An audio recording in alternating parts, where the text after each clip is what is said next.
Құдай қаласа бүгін мына бөлменің құрылыс әрлеу жұмыстарын бастаймын. Бұл менің ұлымның бөлмесі. Ұлым қазір оқуда, қалада, ол студент. Бірінші кезекте төбесіне және қабырғаларына бояу жағып шығамын. Сосын бұл бөлмеде кішкентай ескі тумбочка бар. Сол тумбочкаға реставрация жасаймын. Сосын тақтайдан кроват жасап көрмекшімін. Төсек орын. Егерде кроватым жақсы шықса, оның үстіне матрасты да өз қолыммен тігемін. Сосын төсек орынға арналған жабдықтарды, жастықтарды бәрін өзім тігемін. Терезесіне пердені де өзім тігемін. Сосын бөлменің ішіне кішкене декорация жасаймын. Қолда не бар, қандай мүмкіндік бар, соған қарай жасаймын. Ал олай болса, іске сәт.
Ескі тумбочканы реставрация жасап жатырмын.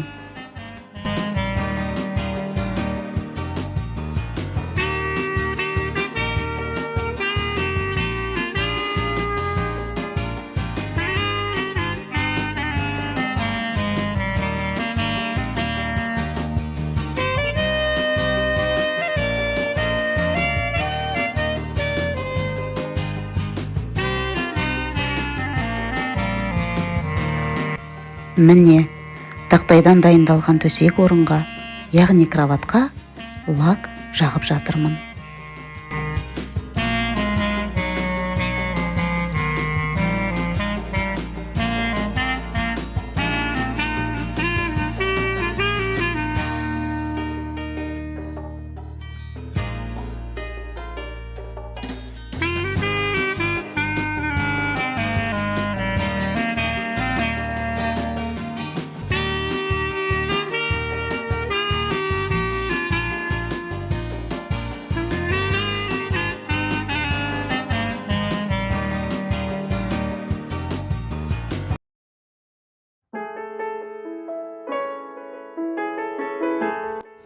Баламның төсек орнына матрас, яғни төсектік көрпе тігіп отырмын.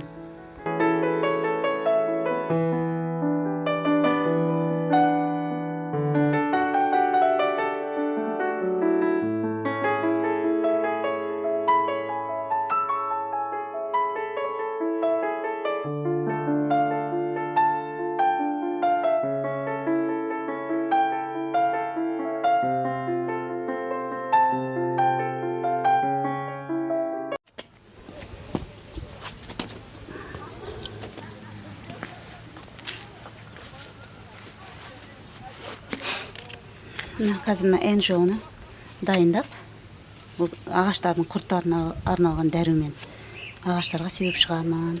Себебі ағаштарымды, өсімдіктерімді құрт басып кетті. Мен оларды құтқаруым керек. Менің сүйікті өсімдіктерім, сүйікті ағаштарым, сүйікті бұтақтарымды қорғауым керек. Зиянкес құрттардан. Міне осындай дәрумен дайындап жатырмын.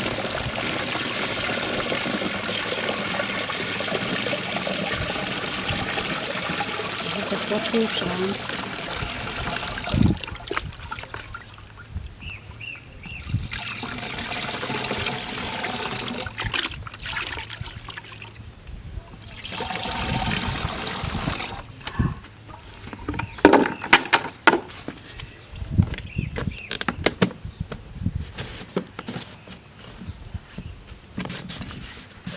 Ал енді іске сәт.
Тартпалы шағын шкафтың текшесіне қалың қағаздан қорап дайындап жатырмын.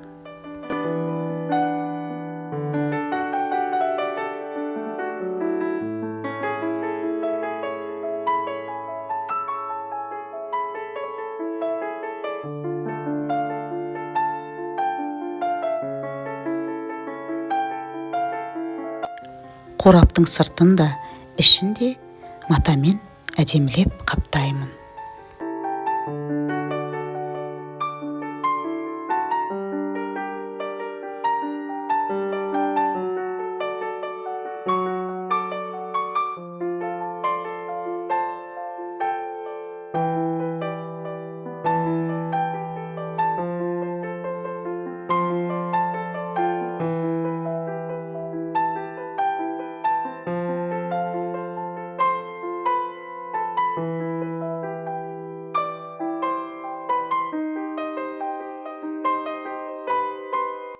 мінеки, заттарды салып қоюға арналған қорапша дайын болды.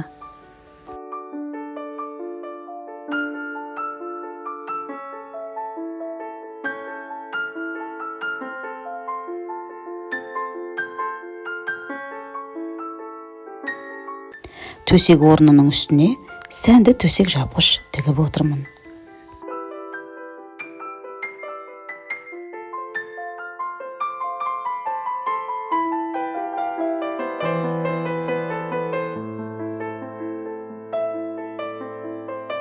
Бөлмеге көрік беріп тұрсын деп, қабырғаға арналған әшекей, яғни декор жасап отырмын.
Құдайға шүкір, бүгін ұлымның бөлмесінің әрдеу жұмыстарын аяқтадым.